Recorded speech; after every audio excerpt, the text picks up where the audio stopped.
Hello friends, welcome welcome to career psychology. तो आज हम बात करेंगे how to become a pilot in India. जी हाँ, बचपन से ऐसा होता है कि बहुत बच्चों में ऐसे शौक होता है कि हाँ, जब वो बोलते हैं कि मुझे डॉक्टर इंजीनियर, तो उनके माइंड में एक और ऑप्शन आता है पायलट। शायद आपके माइंड में भी आया होगा, बट धीरे धीरे वो ऑप्शन चला कहाँ जाता है। ऐसा लगता है कि शायद पायलट से ज़्यादा हमें हवा में उड़ने का शौक है, आसमान के साथ दौड़ने का शौक है। बट हमने ऑप्शंस एक्सप्लोर क्यों नहीं करे, और करे तो फिर क्यों छोड़ देते हम पायलट बनना इंडिया में।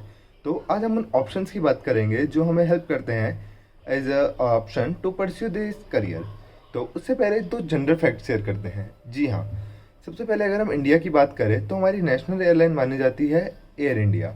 तो क्या हमें पता है कि उसकी शुरुआत कहाँ से हुई थी, और who is the father of Indian civil aviation. तो अगर हम बात करें तो जे.आर.डी. टाटा। जी हाँ, टाटा इंडस्ट्रीज से ही इसकी बहुत पहले शुरुआत हुई थी। अराउंड 1904 में इनका जन्म हुआ था, और इन्होंने ही ये पहले आदमी थे जिन्होंने ये एयर इंडिया लॉन्च किया था।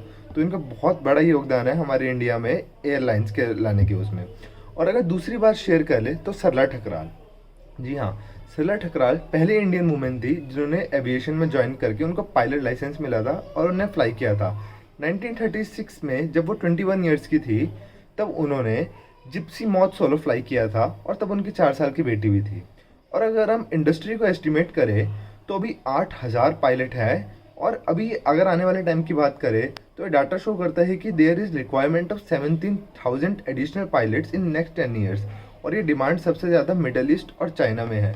तो फिर ये करियर परस्यू करना क्या ईजी है, या क्या इसके प्रॉस कॉन्स है, तो जानते हैं हमारे पास क्या क्या ऑप्शन है इसको ज्वाइन करने के। तो दोस्तों, अगर हम बात करें तो हमारे पास इंडिया में दो तरीके हैं बेसिकली पायलट बनने के। तो पहला तरीका आता है सिविल एविएशन, जो कि नॉन मिलिट्री एविएशन या कमर्शियल पायलट भी जाना जाता है। और दूसरा तरीका आता है इंडियन डिफेंस फोर्सेस, यानी कि एयरफोर्स, यानी कि आर्मी की अगर हम शॉर्ट में बात करें। तो अभी हम इस वीडियो में दोनों तरीके की बात करेंगे, बट पहले हम फोकस करेंगे कि सिविल एविएशन में हमारे पास क्या क्या ऑप्शंस हैं। दोस्तों, एक अथॉरिटी है जिसका नाम है DGCA। इसकी फुल फॉर्म है directorate general of civil aviation. तो पहले तो मैं आपको ये भी बताना चाहता हूँ कि जो भी मैं ये चीज़ें बोल रहा हूँ, ये मैं कहाँ से बोल रहा हूँ, कहाँ से सीखी मैंने खुद ये चीज़ें अपने पास्ट वीक में जितने भी यूट्यूब पे अच्छी वीडियोस है उनको देख के सीखी। और दूसरे जितने भी ब्लॉग्स और जितने भी गूगल पर राइटअप्स है, सब मैंने रीड किया, थॉरो किया कि क्या क्या ऑप्शंस होते हैं। और उससे जो कंटेंट मुझे अच्छा लगा, मैं उसके बारे में आपको समराइज़ करके बता रहा हूँ। और इस वीडियो के नीचे डिस्क्रिप्शन में आपको लिंक्स भी दे दिए जाएंगे, जिससे आप शायद और अच्छे से, और अगर आप एक्सप्लोर करना चाहते हो तो आप कर सकते हो। तो वापस आते हैं, हम DGCA की बात कर रहे थे। तो एक ऐसी अथॉरिटी है जो कि पायलट, मतलब हमें एक लाइसेंस ग्रांट करती है अगर हम देखा जाए तो। फॉर एग्जांपल, जैसे हमें पता है कि कहाँ से हमें कार के लाइसेंस या मोटरसाइकिल के लाइसेंस के लिए हमें कहाँ जाना होता है, ऐसे ही DCGA के पास हमें जाना होगा अगर हम पायलट का लाइसेंस चाहते हैं। तो अगर हम इसको करियर ऑप्ट करना चाहते हैं, सबसे पहले मिनिमम क्वालिफिकेशन आती है इसमें साइंस स्ट्रीम के बच्चों के लिए। तो पायलट बनने के लिए आपको सबसे ज़्यादा जरूरी है फिजिक्स, केमिस्ट्री, मैथ्स। तो बहुत कंपलसरी है, बट टेंशन मत लीजिए अगर आप कॉमर्स बैकग्राउंड से है तो, या फिर ह्यूमैनिटीज़ से है तो कोई प्रॉब्लम नहीं है। बस आपको एक ओपन स्कूल से दोबारा इन सब परस्यू करना होगा, तो आपको इजीली वो हो जाएगा। इसका नाम आपको और स्कूल्स मिल जाएंगे, और उसका नाम है national institute of open learning. तो इसमें कोई प्रॉब्लम नहीं है। अब आते हैं नेक्स्ट। तो इसका एंट्रेंस एग्ज़ाम होता है कमर्शियल पायलट बनने के लिए। तो ये बेसिकली एक साइकिल चलती है कि एक होता है स्टूडेंट पायलट लाइसेंस, जिसको हम कहते हैं SPL। दूसरा होता है प्राइवेट पायलट लाइसेंस, और तीसरा होता है कमर्शियल पायलट लाइसेंस, यानी कि CPL। तो ये शायद हम लोग बहुत सारे बच्चों को पता नहीं होगा कि स्टूडेंट पायलट लाइसेंस जो कि 16 ईयर्स की एज में ही मिल जाता है, यानी कि जब हम शायद 10th 11th में होते हैं, तब हमारे दिमाग में भी नहीं आता कि हाँ, अभी हमें इस चीज़ में जाना होगा। बट ये मिनिमम एज इसकी 16 ईयर्स है, तो हम क्यों मौका गवा देते हैं, क्योंकि हमें पता ही नहीं होता। तो इसके बारे में और डिटेल में जानते हैं। तो मिनिमम आपको चाहिए होंगे 50%, जो कि फ्लाइंग स्कूल में अगर आप जाना चाहते हो तो इन 12th क्लास, ये मिनिमम क्वालिफिकेशन है। तो क्या क्या स्टेप्स है इसके। स्टेप 1 है कि आपको किसी भी फ्लाइंग स्कूल में BSc इन एविएशन परस्यू करना होगा। जी हाँ, काफ़ी सारे फ्लाइंग स्कूल्स हैं हमारे इंडिया में, जिनके नेम्स भी नीचे मैं डिस्क्रिप्शन में डाल दूंगा, तो आप उसको आसानी से देख सकते हैं। तो उसके बाद एक रिटन एग्जामिनेशन होता है, जो कि जनरल एग्जाम होता है। वो होता है इंग्लिश, मैथ्स, फिजिक्स और रीजनिंग के ऊपर। उसमें बस आपको थोड़ी प्रैक्टिस की ज़रूरत होती है। फिर आता है पायलट एप्टीट्यूड टेस्ट, जो कि टेस्ट होता है एयर रेगुलेशन, एयर नेविगेशन, तो बेसिक आपको एयरक्राफ्ट की नॉलेज के लिए लाइसेंस होता है। उसके बाद पर्सनल इंटरव्यू होता है आपका, और एक मेडिकल एग्जामिनेशन होता है। जी हाँ, अगर आप बहुत सारे लोग सोच रहे हैं कि हमारी आई साइट वीक है या हमें चश्मा लगा हुआ है तो हम पायलट नहीं बन सकते, जी नहीं, ऐसा कोई ज़रूरी नहीं है। आपको एक टेस्ट कराना होगा, 6x6 के विजन मांगता है, अगर आपको चाहे स्पेक्स हो चाहे ना हो, DCGA। तो अभी कैसे ऑब्टेन करते हैं SPL यानी स्टूडेंट पायलट लाइसेंस?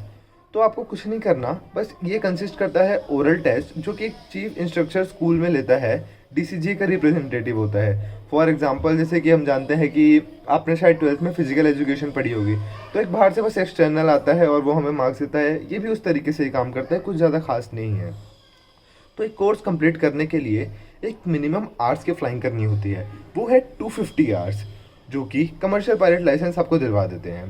तो अगर हम स्कूल्स की बात करें तो बहुत एविएशन कोर्स को परस्यू करने के लिए जो हमारे पास स्कूल्स है, जो जाने माने स्कूल है सबसे ज़्यादा, वो है इंदिरा गांधी राष्ट्रीय उड़ान अकेडमी और Rajiv Gandhi academy of aviation technology Kerala. ऐसे बहुत सारे स्कूल्स हैं, 7-8 नाम मैं आपको डिस्क्रिप्शन में डाल दूंगा, तो आप वहाँ से पढ़ सकते हैं। तो उसके अलावा अगर हम बात करें तो इसका बजट, जी हाँ, जहाँ पे बहुत सारे लोग स्ट्रक हो जाते हैं, क्योंकि कहीं ना कहीं देखा गया है कि मिनिमम इसकी 15 to 20 लाख रुपीज़ एक पायलट बनने में लगता है। तो बहुत सारे लोग ये एफर्ट नहीं कर पाते, इस वजह से उनके ड्रीम ख़त्म हो जाते हैं। तो इसका क्या ऑप्शन है? या तो इसके दो ऑप्शन है। एक मैंने आपको लिंक भी इसमें डाल दूंगा, हीरो होंडा एक्चुअली कुछ स्कॉलरशिप्स भी प्रोवाइड करता है पायलट बनने के लिए, और स्पेशली गर्ल्स के लिए। तो आप वो भी परस्यू कर सकते हैं, बस आपको अपडेट रहना होगा उसके लिए। और दूसरा होता है हमारा आर्मी। तो आर्मी की अगर हम बात करें, शायद आप लोगों को उससे अभी रिलीज़ हुई है हाल ही में गुंजन सक्सेना मूवी, उसमें भी अच्छे से पोर्ट्रे किया गया है कि अगर आपके पास किसी चीज़ की फंड नहीं है या फिर आपको ये परस्यू करना है, अगर आप बहुत दिलो जान से पायलट बनना चाहते हैं, तो आप कैसे जा सकते हैं एयरफोर्स के अंदर। जी हाँ, तो एयरफोर्स याद है, अगर आप लोगों के अपने फ्रेंड्स या कहीं और अपने कजन्स वगैरह से बात कर रहे हो जो लोग अभी शायद 10th या 9th में हैं, तो एक एग्ज़ाम होता है 10th के बाद NDA का, नेशनल डिफेंस एकेडमी। ऐसे ही बहुत सारे एग्ज़ाम्स होते हैं, जैसे कि हो गया हमारा CDS, और SSB इंटरव्यू भी होता है पायलट बनने के लिए, यानी कि आपको गवर्नमेंट सर्विसेज में जाना होगा।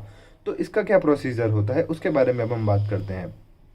तो अगर हम स्पेशली बात करें इंडियन डिफेंस फोर्स में जाने के लिए, तो ये बेसिकली एक ऑप्शन देते हैं हमें।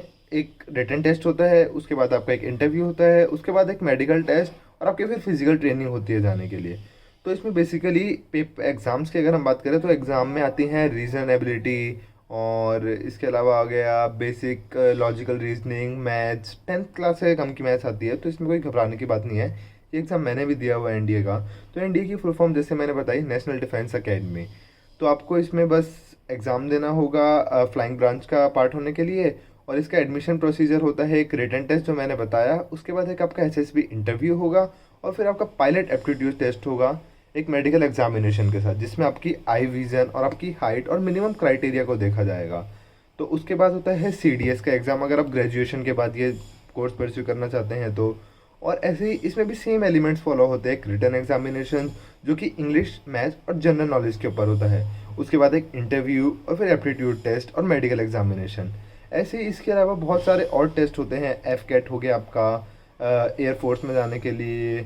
और इसका मतलब अगर हम आपको डिटेल में जानना है तो हम इसके बारे में और दोबारा बात करेंगे, क्योंकि डिफेंस एकेडमी एक बहुत वास्ट टॉपिक है बात करने के लिए, जिससे आप कैबिन क्रू के पार्ट बन सकते हो, आप कैसे सर्व कर सकते हो इंडियन नेशन को। तो अगर हम बात करें तो ये दो ऑप्शन हमारे सामने आए जब हम इसको आसानी से परस्यू कर सकते हैं एक पायलट बनने के लिए। तो जो लोग चाहते हैं कि वो पायलट बने, तो प्लीज़ अपने पैशन को फॉलो करिए, गवाइए मत, क्योंकि बहुत कम ऑप्शन, आपको एक ही बार लाइफ मिली है बनने के लिए। तो बहुत ज़रूरी है कि हम इसको परस्यू करें अगर हम दिलो चांस से चाहते हैं तो।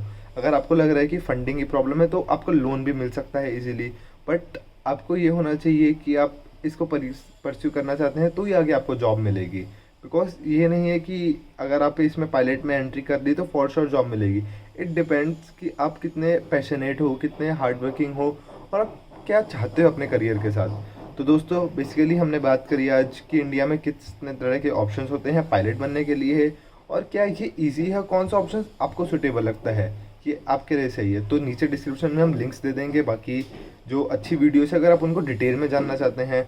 और उसके अलावा जो हमने बात करी जितने स्कूल्स है इसके एविएशन इंडस्ट्री फॉलो करने के लिए, तो बने रहिए दोस्तों, आपको जो भी टॉपिक पे नेक्स्ट बात करनी हो प्लीज़ हमें अपडेट करिए और सुनते रहिए हमारे साथ करियर साइकोलॉजी। Thank you.